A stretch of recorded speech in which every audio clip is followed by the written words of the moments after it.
नदी उद्गम जो है कैलाश पर्वत श्रेणी बेखोरचू के निकट एक हिमनद से। कुल लंबाई 2880 किलोमीटर। भारत में 1114 किलोमीटर। यह भारत में जो है, यह भारत में हिमालय नदियों में सबसे पश्चिम में है। और जो है तिब्बत में इसका नाम जो है सिंगी खामन या शेरमुख है। तिब्बत में इसका नाम क्या है? सिंगी खामन या शेरमुख है। दाएं तट पर इसकी सहायक नदियां कौन कौन सी है? गिलगित, श्योक, काबुल। दाएं तट पे कौन कौन सी है? गिलगित, श्योक, काबुल। बाएं तट पे कौन सा है? पंचनद है। कौन कौन? झेलम, चिनाव, रावी, ब्यास, सतलज। झेलम, चिनाव, रावी, सतलज जो है ये है। यह कराची से पूर्व में अरब सागर में गिरती है। कराची के पूर्व में जो है यह अरब सागर में गिरती है।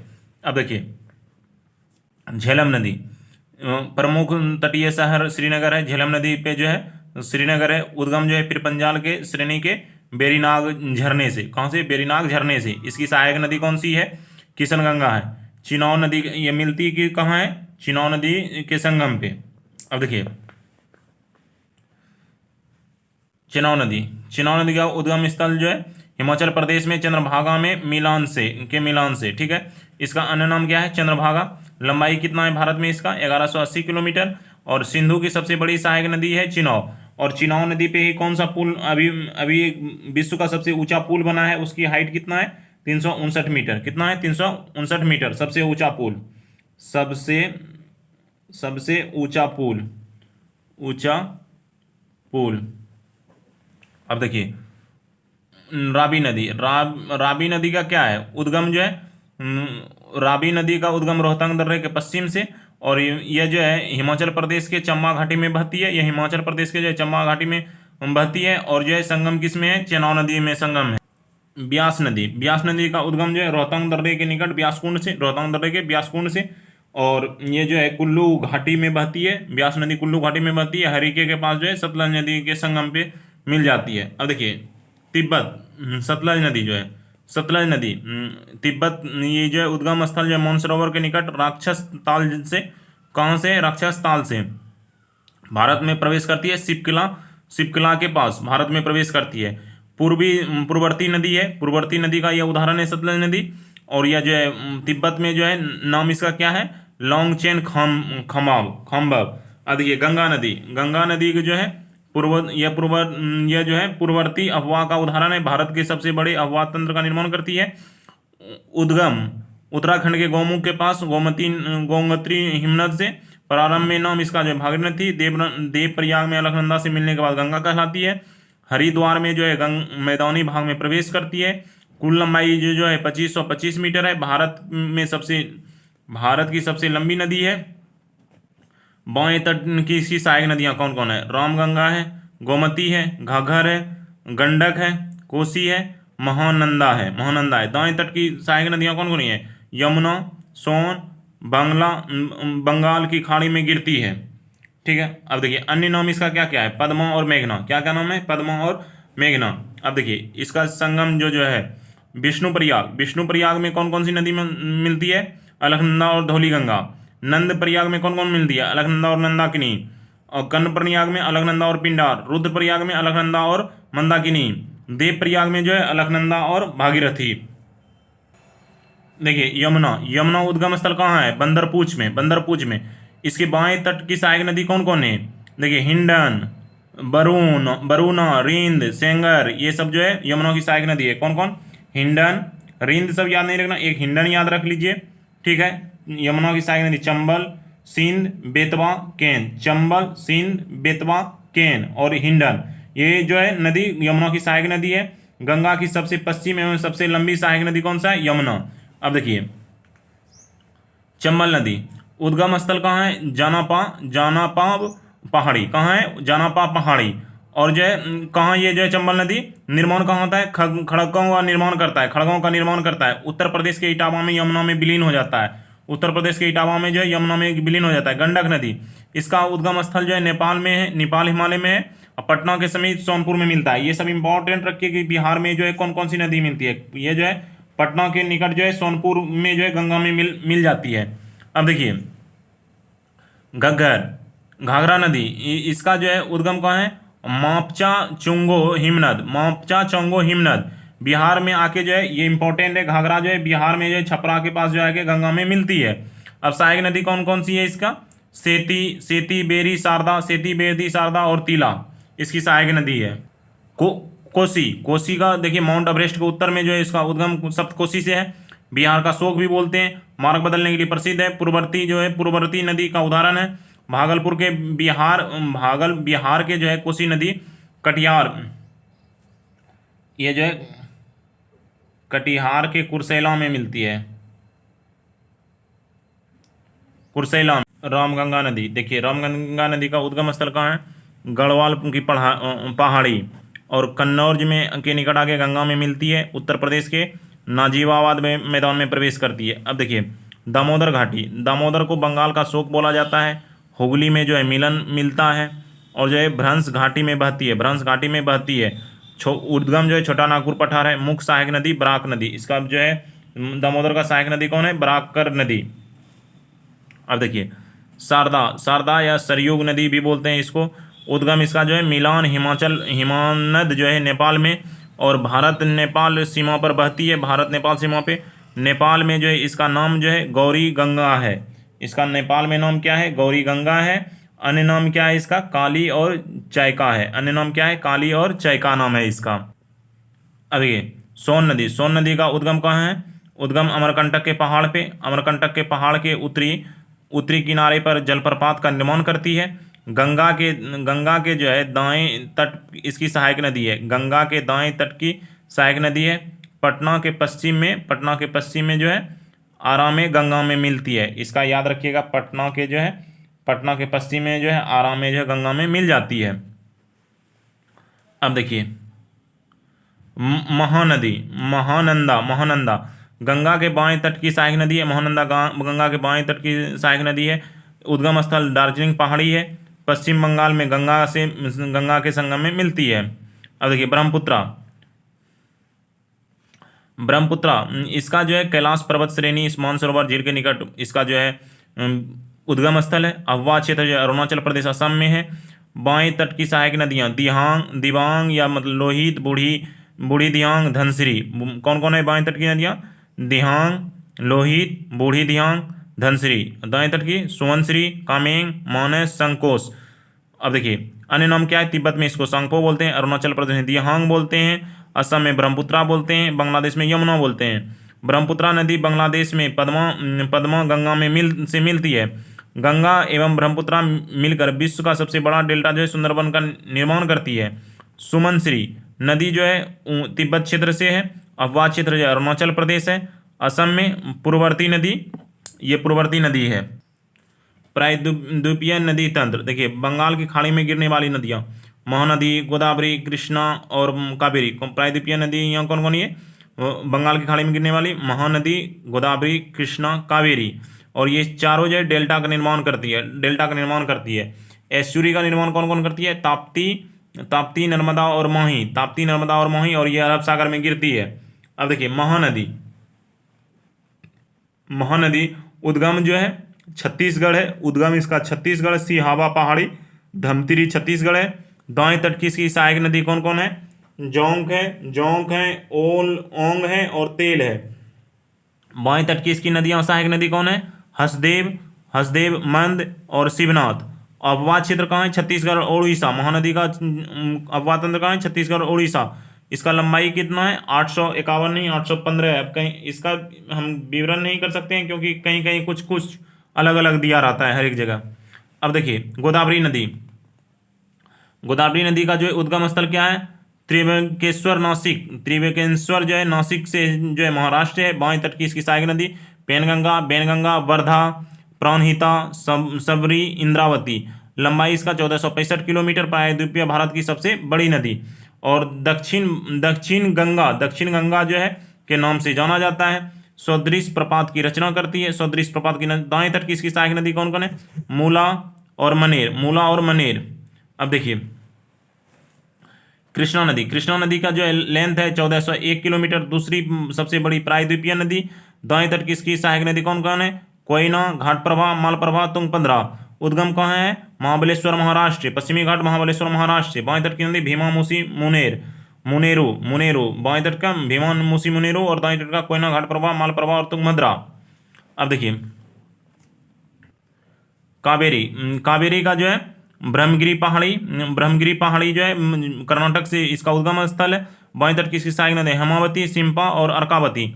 अववाद क्षेत्र केरल, कर्नाटक, तमिलनाडु और पुडुचेरी। दाएं तट की जो है सहायक नदियां काबिनी, भवानी, अमरावती। जलप्रपात जो है शिव समुद्रम, 800 किलोमीटर है कावेरी का। अब देखिए उद्गम स्थल जो है नर्मदा नदी का अमरकंटक के पठार विंध्याचल एवं सतपुड़ा के मध्य भ्रंश घाटी में बहती है। जब जब्बलपुर के निकट धुआंधार जलप्रपात का निर्माण करती है। लंबाई इसका 1312 किलोमीटर। अरब सागर में जो है गिरने वाली प्रायद्वीपीय भारत की सबसे बड़ी नदी है। पश्चिम की ओर बहती है और अरब सागर में गिरती है। ज्वारमुख एस्चुरी का निर्माण करती है। अब देखिए ताप्ती,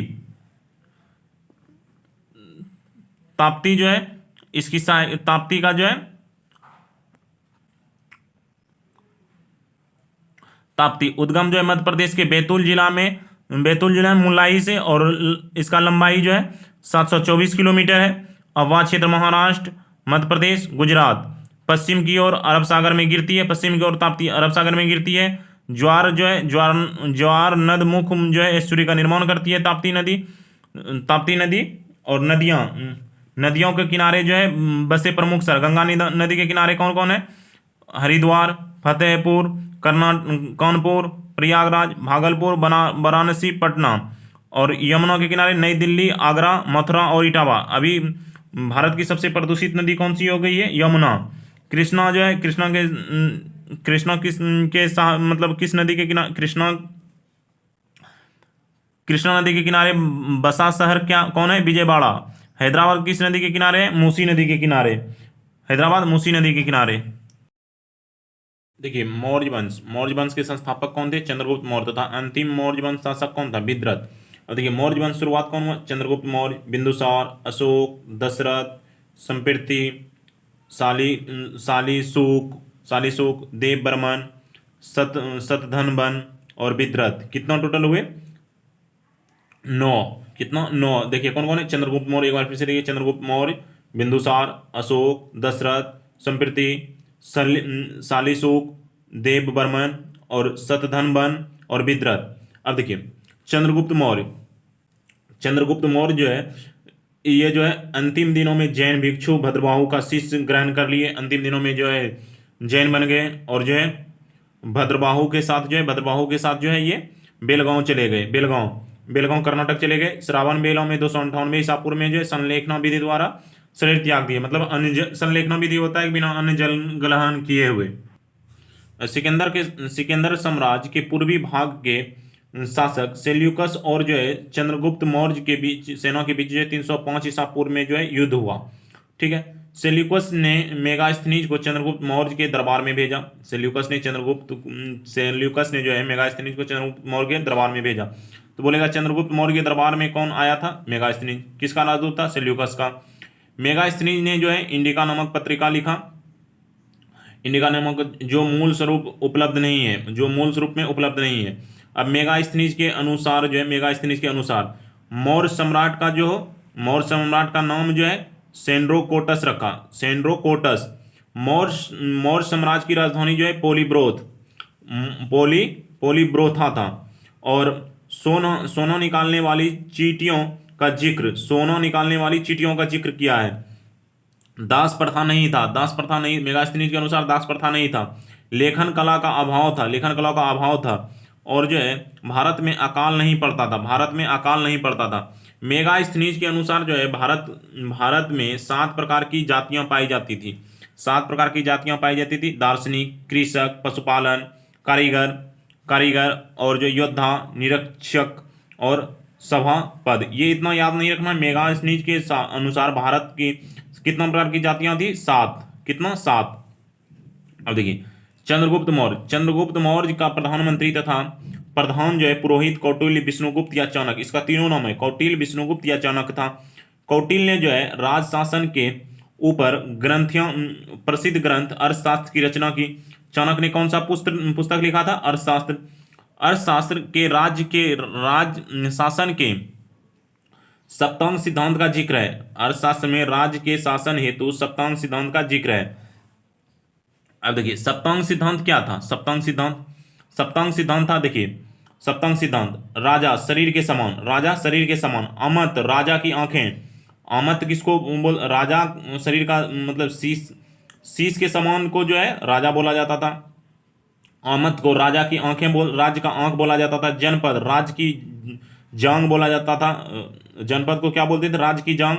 दुर्ग को राज्य की भुजा। कोष को राज्य का मुख, कोष को राज्य का मुख। दंड को राज्य का मस्तिष्क, दंड का जो है, दंड को क्या बोलते थे, राज्य का मस्तिष्क। मित्र को क्या बोलते थे, मित्र को राज्य का कौन। अब देखिए बिंदुसार के अनुसार, बिंदुसार ने सीरिया के शासक एंटियोगस से 3 वस्तुएं, मीठी मदिरा, सूखी अंजीर और एक दार्शनिक की मांग की थी। अब देखिए अशोक इसको जो है अजात शत्रु, बिंदुसार को अजात शत्रु भी बोलते हैं, अजात शत्रु। अशोक देखिए अशोक की माता का नाम क्या था, सुभद्रांगी, सुभद्रांगी, और पिता का नाम बिंदुसार। प्रचलित नाम देवनाम प्रियदसी। राज्याभिषेक जो है 269 ईसा पूर्व में, राजरोहण के 4 वर्ष के बाद। अभिलेख की भाषा क्या है, प्राकृतिक। अभिलेख की भाषा बोलेगा तो प्राकृतिक, लेकिन लिपि कौन कौन था, ब्रह्मी, खरोष्टी, अरमाइक और यूनानी। कौन कौन था, ब्रह्मी, खरोष्टी, अरमाइक और यूनानी। अशोक का उल्लेख जो है मास्की, कौन सा, मास्की, गुज्जर, नेतुर और उदय गोमल अभिलेख में मिलता है। मास्की, गुज्जर, नेतुर और उदय गोमल अभिलेख में मिलता है। अब देखिए अशोक के अभिलेखों का विभाजन। अशोक का अभिलेख 3 भागों में था, शिलालेख, स्तंभलेख और गुहालेख। शिलालेख, स्तंभलेख और गुहालेख। अब देखिए शिलालेख, दीर्घ शिलालेख और लघु शिलालेख, दीर्घ शिलालेख और लघु शिलालेख। अब देखिए कुल कितना था, शिलालेख कितना था, कुल संख्या जो है 10 था, और 10 सॉरी कुल दीर्घ जो है शिलालेख 14 था और 10 स्थानों से प्राप्त हुआ है। कितना स्थानों से प्राप्त हुआ है, 10 स्थानों से। अब देखिए स्तंभलेख कितना था, 7। कौन कौन, लेरिया अरेराज, लौरिया नंदनगढ़, रामपुरवा, दिल्ली टोपरा, दिल्ली मेरठ, प्रयाग परिस्थिति और संकिसा। लौरिया अरेराज बिहार में है, लौरिया नंदनगढ़ बिहार में है, रामपुरवा बिहार में है, दिल्ली टोपरा, दिल्ली मेरठ, प्रयाग और संकसिया। देखिए 14 दीर्घ शिलालेख कौन कौन था। पहला में क्या था, पशु बलि की निंदा, या मतलब जीव हत्या की निंदा किया गया था। दूसरा में क्या था, मनुष्य और पशु की चिकित्सा व्यवस्था का उल्लेख है। मनुष्य और पशु के चिकित्सा दोनों का जो है उल्लेख है। और इसमें जो है चोल, पांडे, सेत्युपुत और जो है केरल पुत्र, ताम्र, यवन राजा, एंटियोक और उनके पड़ोसी के राज्यों के मनुष्यों और पशुओं का चिकित्सा का उल्लेख है। डायरेक्ट इतना नहीं याद करना है, इसमें जो मनुष्यों और पशुओं का चिकित्सा का उल्लेख याद करना है। ये तीसरा जो है शिलालेख क्या था, युक्ति, रज्जुक व परदेशिक नामक 3 नए अधिकारी नियुक्त। युक्त, रज्जुक, परदेशिक नामक 3 जो है 3 शिलालेख में जो है 3 नए अधिकारियों की नियुक्ति। हर इसमें जो बताया गया था कि राज्य के अधिकारों को ये आदेश भी दिया गया था कि हर जो है 5 वर्ष के पे जो है दौरे पे जाएं, और जो है इसमें कुछ धार्मिक नियमों का उल्लेख करें, इसमें जो है कुछ धार्मिक नियमों का उल्लेख करें। चौथा दीर्घ शिलालेख में क्या था, भेरी घोष की जगह जो है धम्म घोष, भेरी घोष की जगह धम्म घोष में बदला गया। पांचवा में जो है राज्याभिषेक जो है पांचवा में क्या है, राज्याभिषेक के 13वें वर्ष जो है धर्म महामात्रों की नियुक्ति, जो है पांचवा में किया गया था। धर्म महामात्रों की नियुक्ति राज्याभिषेक के 13वें वर्ष, कब, 13वें वर्ष।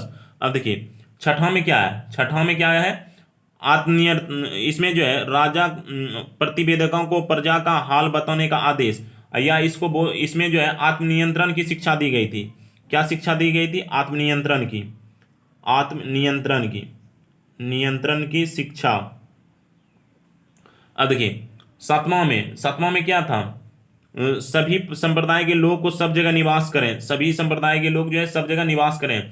तीर्थ यात्राओं का उल्लेख, अशोक द्वारा धर्म यात्राओं का जो है 8वां में धर्म यात्राओं का प्रारंभ 8वां में है। 9वां में क्या है, सच्ची भेंट और सच्चे शिष्टाचार का उल्लेख। 9वां में क्या है, धम्म मंगल सर्वश्रेष्ठ घोषित, धर्म मंगल जो है सर्वश्रेष्ठ घोषित किया गया था। और इसी में जो है 9वां में क्या बताया गया था, सच्चे भेंट तथा सच्चे शिष्टाचार का उल्लेख है। सच्चे भेंट तथा सच्चे शिष्टाचार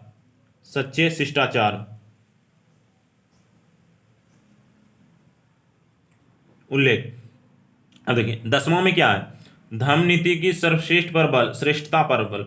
धर्म नीति का जो है सर्वश्रेष्ठता पे जो है बल दिया गया। और इसमें 10वां में ही बोला गया, आदेश दिया है, राजा तथा उच्च अधिकारी हमेशा प्रजा के हित के बारे में सोचें। राजा और उच्च अधिकारी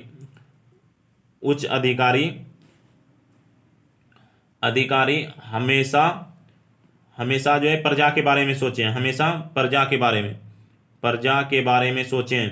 प्रजा के हित के बारे में सोचें। प्रजा के हित के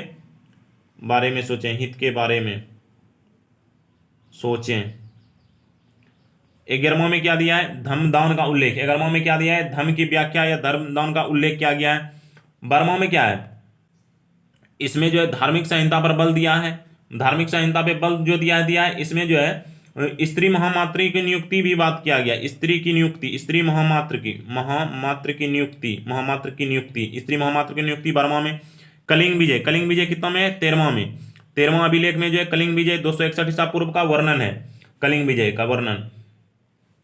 अच्छा 5 यवन राजाओं का भी उल्लेख है, चोल, पांड्य, सत्यपुत्र और केरलपुत्र और ताम्रपनी।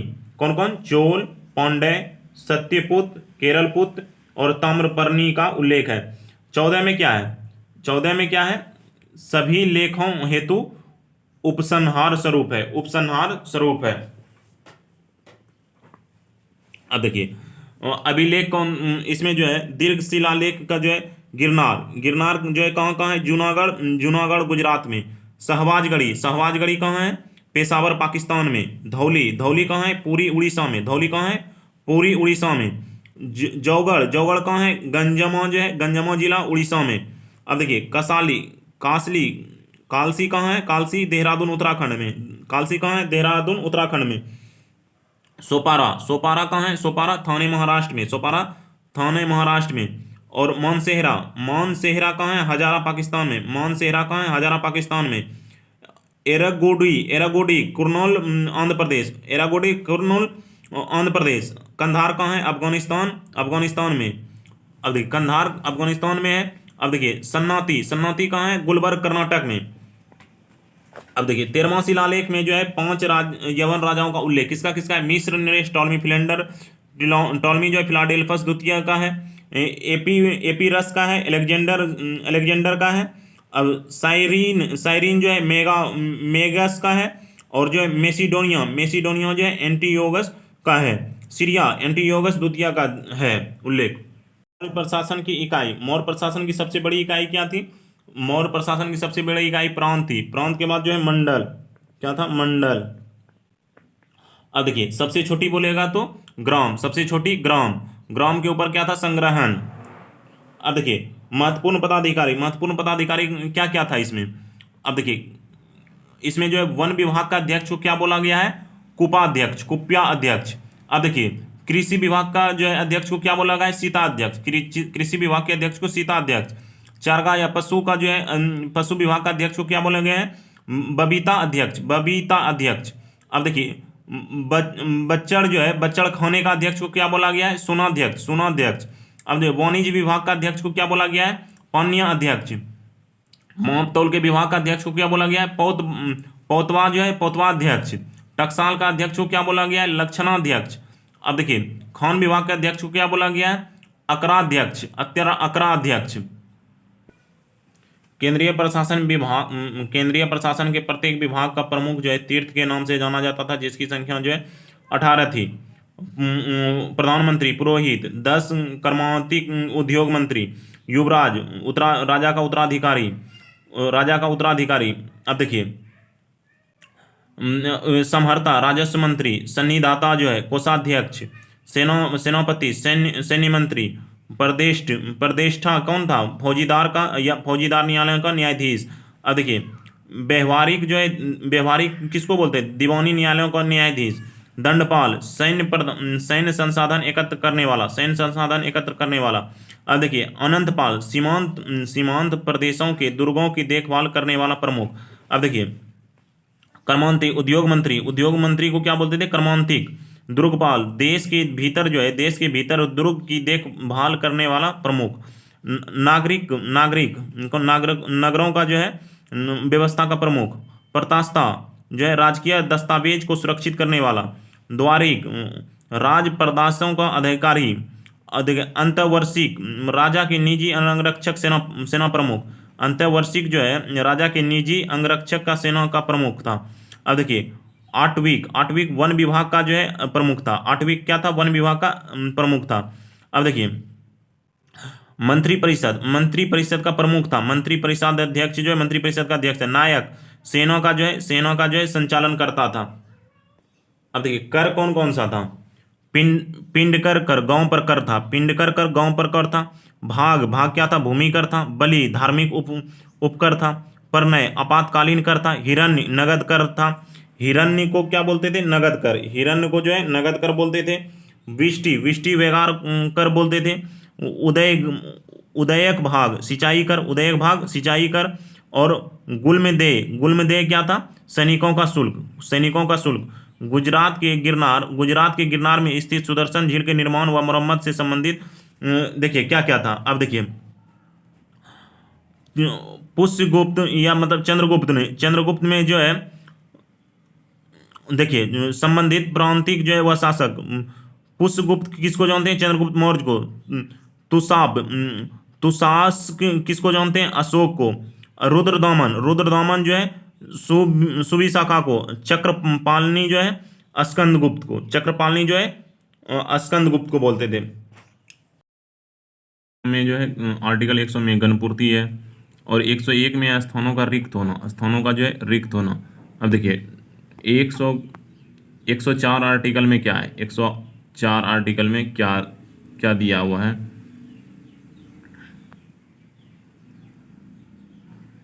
104 में दिया हुआ है कि अनुच्छेद 99 के अधीन शपथ लेने या प्रतिज्ञा करने से पहले निर्धारित किए जाने पर बैठक और मत देने के लिए शक्ति। और अब देखिए, और सांसद, उसके सदस्यों की शक्तियां, विशेषाधिकार और अनुच्छेद वितरण का बारे में बताया गया। अब 108 आर्टिकल 108 में आई। 108 में क्या है, कुछ दशाओं में दोनों सदनों की संयुक्त बैठक। 108 में क्या है, कुछ दशाओं में दोनों सदनों की संयुक्त बैठक। अब देखिए, 109 में क्या है, धन विधेयकों के संबंध में विशेष प्रक्रिया। 109 में जो है धन विधेयक का विशेष बोलेगा तब 109, ऐसे धन विधेयक की परिभाषा बोलेगा 110। ठीक है।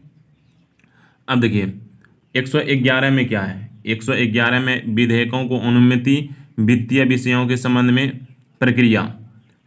ये इतना 111 इंपॉर्टेंट नहीं। 112 देखिए, वार्षिक वित्तीय विवरण।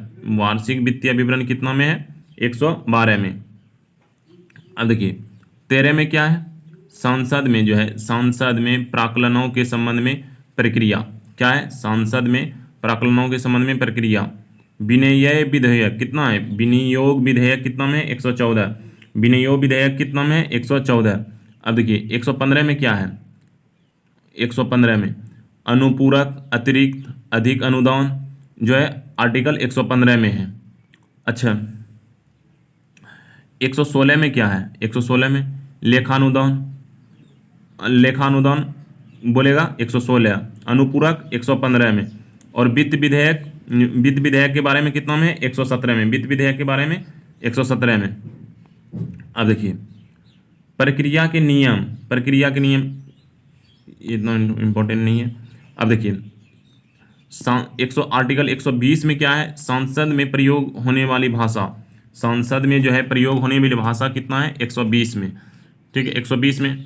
अब देखिए, 122 इंपॉर्टेंट है कि न्यायालयों द्वारा संसद की कार्यवाहियों की जांच न किया जाना। न्यायालय जो है, संसद कुछ भी कर रहा है कार्यवाही तो उसका जांच नहीं करेगा न्यायालयों द्वारा। कितना आर्टिकल के तहत है, 122। अच्छा, अब देखिए, इसमें क्या दिया है, अध्याय 3 में राष्ट्रपति की विधेयक शक्तियां, अनुच्छेद विवरण। अब देखिए, इसमें क्या है, क्या विवरण इसमें क्या है, अध्यादेश, अध्यादेश जारी करेगा 123 के तहत। 123 के तहत राष्ट्रपति जो है अध्यादेश जारी करने का जो है अधिकार है। अब देखिए 124 में क्या है, उच्चतम न्यायालय की शपथ और गठन, उच्चतम न्यायालय का जो है शपथ और गठन। अच्छा, उच्चतम न्यायालय के जो है न्यायाधीश को हम हटा सकते हैं, हटा सकते हैं उच्चतम न्यायालय को कितना के तहत, 124 का 4, 124 का जो है 4 के तहत, 124 का है 4 के तहत। अच्छा, न्यायाधीशों का वेतन और भत्ता कितना में है, 125 में, 125 में। अच्छा देखिए उच्चतम न्यायालय में जो है, उच्चतम न्यायालय में, उच्चतम न्यायालय में जो है न्यायाधीश उच्चतम न्यायालय की बैठकों में सेवानिवृत्त न्यायाधीशों की उपस्थिति कितना है, आर्टिकल 128 में। अच्छा देखिए 129 में क्या, उच्चतम न्यायालय का अभिलेख न्यायालय होना, 129 में क्या है, उच्चतम न्यायालय का जो है अभिलेख न्यायालय होना। अब देखिए 130 में क्या है, उच्चतम न्यायालय का स्थान, उच्चतम न्यायालय का स्थान, ये इतना इंपॉर्टेंट नहीं है। अब देखिए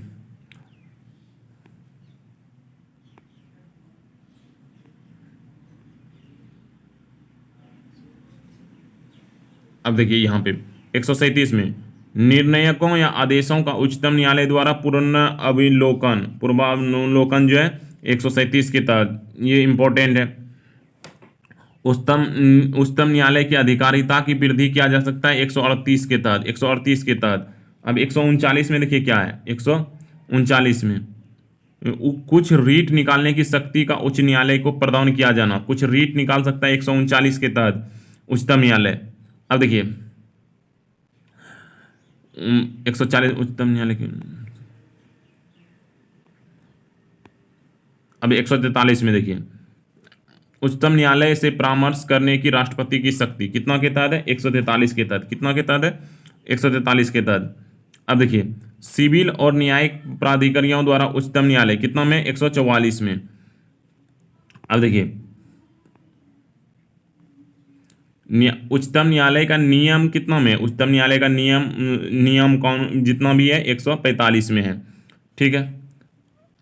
और उच्चतम न्यायालय का निर्वाचन कितना में है, उच्चतम न्यायालय का निर्वाचन जो है कितना में है, 147 में है। उच्चतम न्यायालय के निर्वाचन के बारे में बात करेगा 147 में।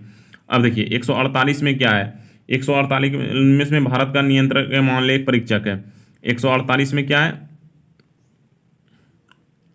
148 में जो है भारत का नियंत्रक और महालेख परीक्षक है, 148 में नियंत्रक एवं महालेख परीक्षक है। 149 में क्या है, 149 में नियंत्रक महालेख परीक्षकों का के जो है ये क्या है, कर्तव्य और शक्ति, कर्तव्य और शक्ति।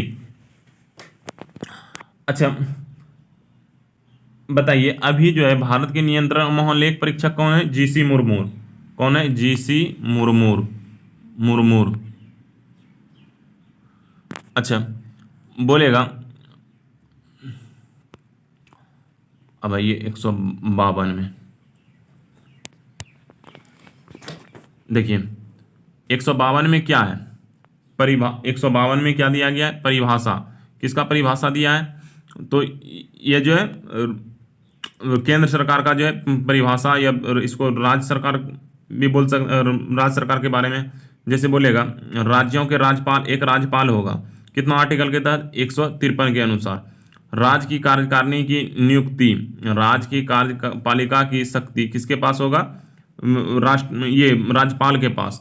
राज्यपाल की नियुक्ति, राज्यों का एक राज्यपाल होगा 153। राज्यों की कार्यपालिका शक्ति 154। राज्यपाल की नियुक्ति 155। राज्य की पदावधि 156। राज्यपाल के पद की शर्तें कितना में, 157 में, 157 में। राज्यपाल के पदों के लिए जो है शर्तें भी जो है शपथ कितना में, राज्यपाल का शपथ 159 में, राज्यपाल का शपथ कितना में, 159 में। अब देखिए अब उस 161 में क्या है, क्षमा आदि और कुछ मामलों में जो है दंडादेश किया, निलंबन, प्रतिहार, लघुकरण करना जो है ये सब जो है राज्यपाल को भी प्राप्त है। राज्यपाल किसको नहीं कर सकता है? ओनली फांसी की सजा को जो है माफ नहीं कर सकता है। अब देखिए, राज बोलेगा राज्य की कार्यपालिका का शक्ति का विस्तार कितना है? विस्तार जो है 162 में है। कितना में है? 162 में। अब बोलेगा राज्यपाल को सहायता और सलाह देने के लिए मंत्रिपरिषद 163 में। 163 में। और 164 में क्या है? 164 में है मंत्रियों के बारे में अन्य उपबंध राज्यों का महाधिवक्ता। राज्यों का जो है एक मुख्यमंत्री होगा, या मतलब सलाह देने के लिए राज्यपाल द्वारा मुख्यमंत्री की नियुक्ति, और जो है मुख्यमंत्री की सलाह पर अन्य मंत्रियों की नियुक्ति जो है 164 में। 164 में क्या है? मुख्यमंत्री का जो है सीएम का नियुक्ति, सीएम का जो है नियुक्ति, और सीएम की सलाह पे अन्य मंत्रियों का जो है नियुक्ति 164 में है। 165 में क्या है? राज्य का अधिवक्ता। 165 में क्या है? राज्य का महाधिवक्ता। अच्छा बताइए, 100 जो है 167 में है। 167 में है राज्यपाल का जो है, राज्यपाल को जानकारी देने आदि के संबंध में जो मुख्यमंत्री का कर्तव्य। कितना में? 167 में। अब देखिए 168 में क्या है? 168 में क्या है? राज्यों के विधानमंडलों का गठन। राज्य के विधानमंडल का गठन कितना में? 168 में। राज्यों के विधान परिषद, राज्यों का विधान परिषद का सृजन कितना में? 169 में। राज्यों का विधान परिषद का सृजन 169 में।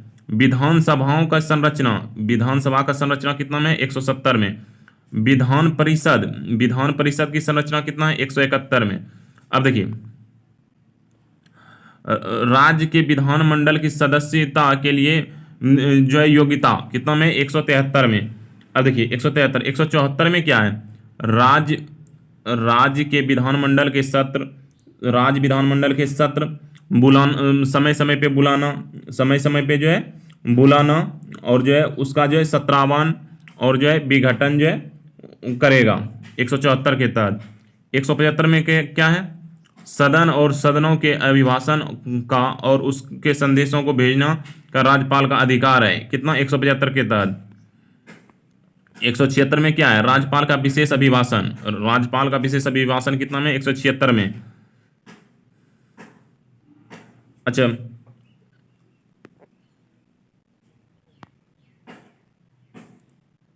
देखिए 178 में क्या है? विधानसभा का अध्यक्ष और उपाध्यक्ष।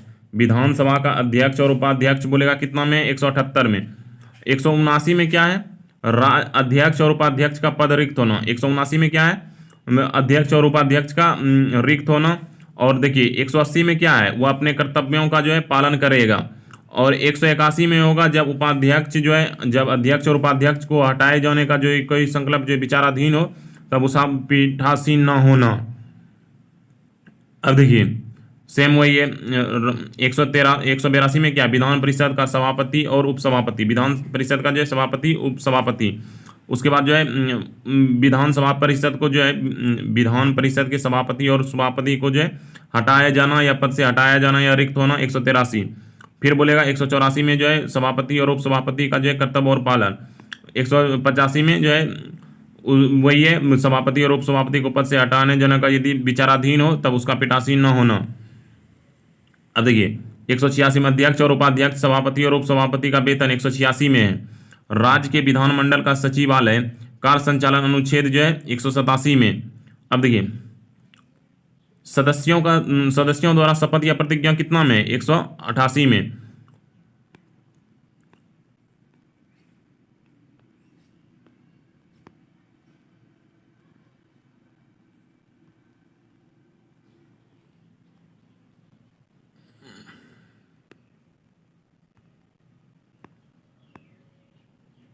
अब देखिए सदस्यों का वेतन और भत्ता कितना में? 195 में। सदस्यों का वेतन और भत्ता जो है 195 में। अब देखिए विधेयकों को पुनः जो है स्थापना और जो है पारित किए जाना के संबंध में जो है उपबंध कितना में? 196 में। अब देखिए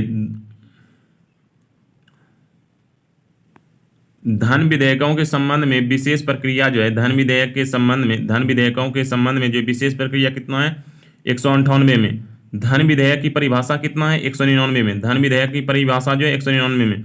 विधेयकों को जो है विधेयकों की अनुमति जो है 200 में ये भी है, राज्यपाल जो है विधेयकों को अनुमति देगा या अनुमति रोक लेगा या राष्ट्रपति विचार के लिए आरक्षित कर लेगा। ठीक है, आज के लिए 200 के लिए 200 तक ही था। आपको धन्यवाद। कल 200 से जो है 300 तक होगा।